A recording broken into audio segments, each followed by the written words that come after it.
I love collaborating with people, especially friends. Oh, for sure. Yeah, You for sure.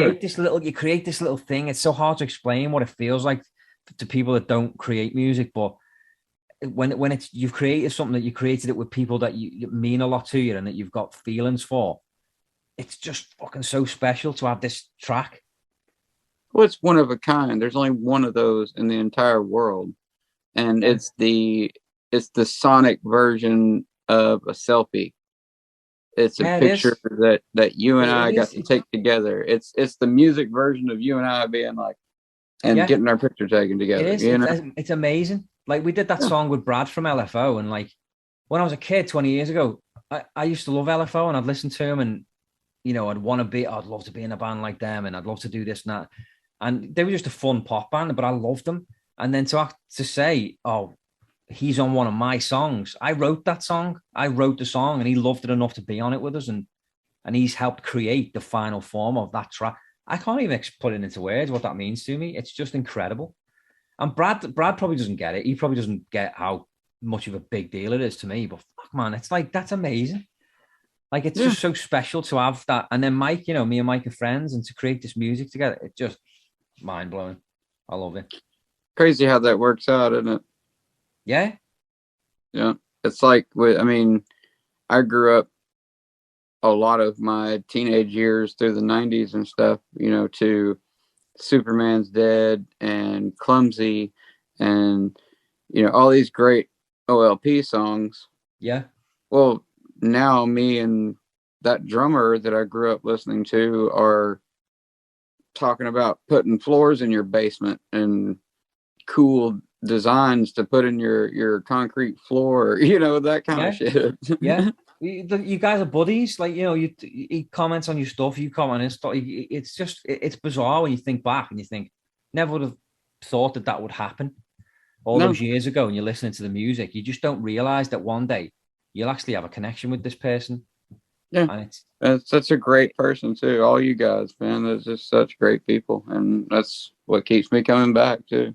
yeah, it's awesome like that. And that's the thing about the podcast. Like our podcast has changed so much over the years. Like it's not what it used to be. And I'm not saying that in a bad way, but it's not like it started out me, Scott, and Craig, and what we created was in memory of our friend, and it still very much is in memory of our friend. But it was just different then, and now it's changed. And other people have come in, and we've tried to make the fit. When Scott left, it didn't quite work out. And now it's like it's essentially mainly just me bringing on people like you, interesting people that I just want to talk to, and that's Mhm. what the podcast is now. And you know, it's just the way it's gone, and I love it. And then I love it because I've met all these people, but it just brings people together.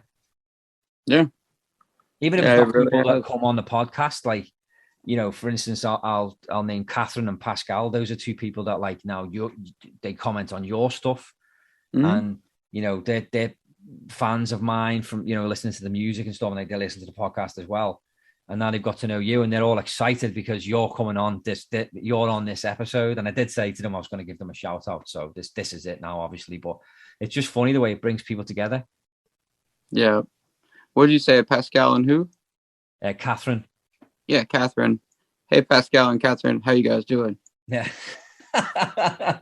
there you go, excellent.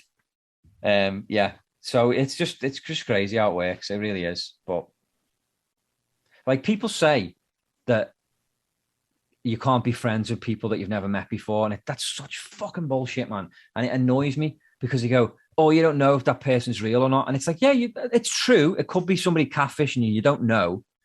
But you have to put the trust into someone. And you have to do that with meeting someone face to face as well. Like Yeah, I work absolutely. with somebody in work. Her name is Kayla. She's a lovely person. But I don't know if she's told me these things about. I don't know if they're true. I believe her because you put trust into people. You have to have an element of trust with people, and that's the same with people online. I've trusted you that you're telling me who you are, and you're trusting me that I'm telling you who I am. And as long as you're both comfortable with that, and you both believe each other, and there's trust there, that's all you need. Why do you need? Why do we need to be sitting in the same room together? As awesome as that would be, that we could actually shake hands and have a drink and clang glasses together doesn't really make a difference. We're still talking as if you're here right now. Yeah, absolutely. I mean, that's an That's the thing. outdated way of thinking. It is, but it's people that don't have internet friends, which I hate that term as well. Internet friends. It's just friends. People that they don't have friends they've met on the internet. They don't understand it, and that's what it comes down to. They just don't get it.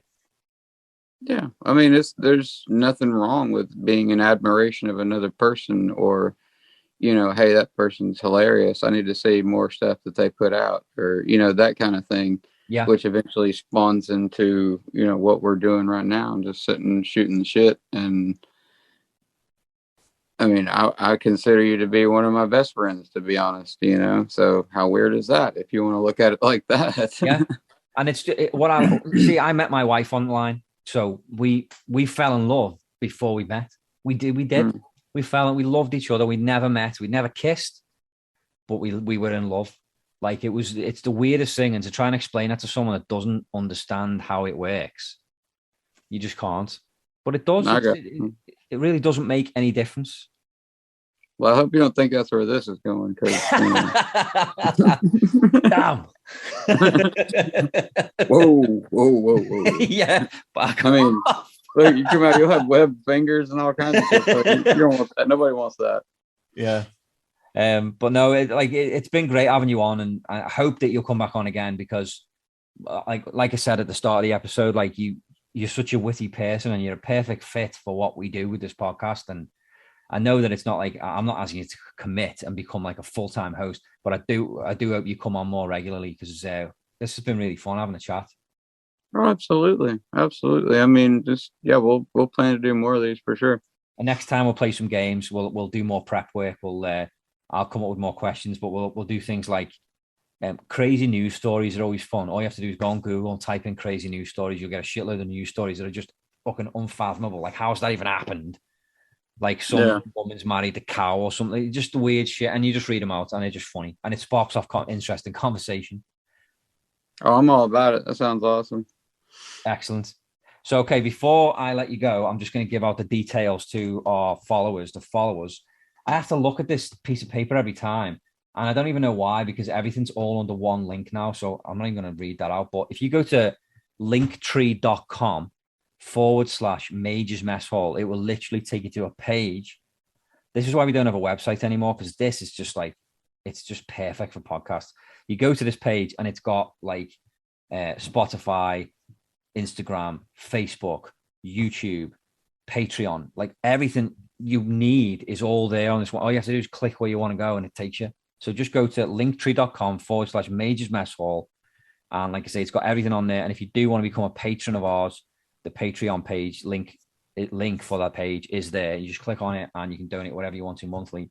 And I always like to say thank you now to the people that do donate to us monthly now, our patrons. It means a lot to us, and we honestly couldn't do this without you. So thank you very much.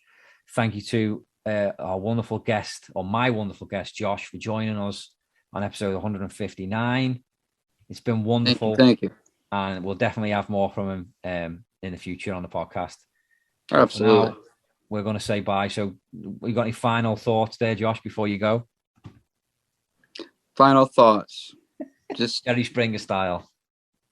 Be good to each other and everyone. And everyone. That's what he used to say at the end of every show. Always remember that Nationwide is on your side, and Wheaties is the breakfast of champions. unless you've got Choco Pebbles, in which case have that instead. Unless you have Cocoa Pebbles, absolutely. And don't let them expire in the cupboard like Josh does. Yeah, man. I just, they sit there for a little while, then you're like, hey, we still have these. And you pull them down, you're like, oh, shit, never mind. Yeah, that's what we've got, a cupboard full of stale cereal, but I don't let the Cocoa Pebbles. And that's only because they get imported. I have friends that send them to me because you go and buy them in Canada. So you got black market Cocoa Pebbles kind of thing? Basically, yeah. So that's like gold dust. You don't let that shit go bad. You answer the door like holding the box going. Yeah. And just kind of like back into the doorway a little bit. Exactly. Okay, buddy. Well, you take it easy, and we'll talk to you again soon. All right, brother. Y'all be safe, and I'll talk to you soon, very soon. Awesome. Thanks, man. All right. No problem. Bye. Thank you. Bye. guys.